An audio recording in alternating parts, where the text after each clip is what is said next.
Assalaamu calaykum asxaabta qaaliga ku soo dhawaada aqoon cusub official.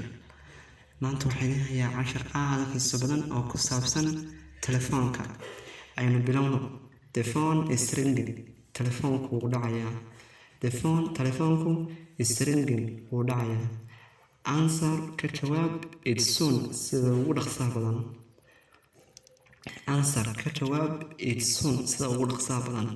Hello. Who is speaking? Hello.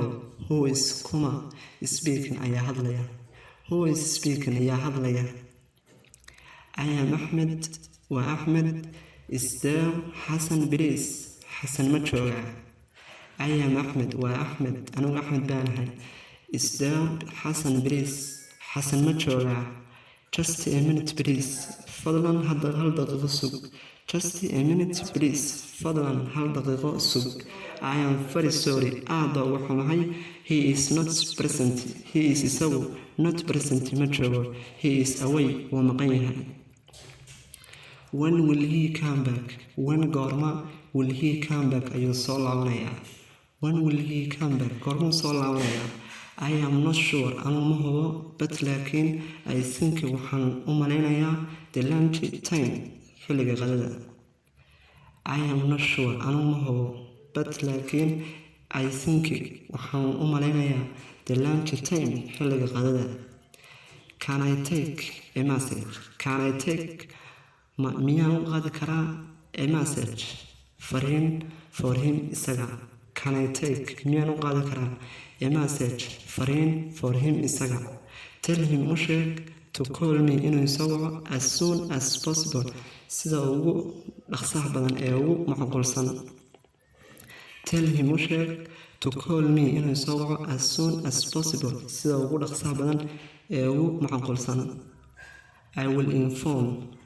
Waan wargelin doonaa him isaga if Allah allows haddii Alle ogolaado. What is your relationship to him? Waa maxay xiriirkaaga? What is your relationship? Waa maxay xiriirkaaga to him aad isaga la leedahay? Waa maxay xiriirkaaga aad isaga la leedahay? What do you mean by that? Maxaad ka wadaa taas? What is he to you?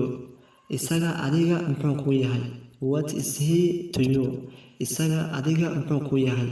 He is my younger brother. He is isagu my younger brother. Waa walaalkayga yar. I am aniga older than him. Aniga ka weyn. I am older than him. Aniga ka weyn.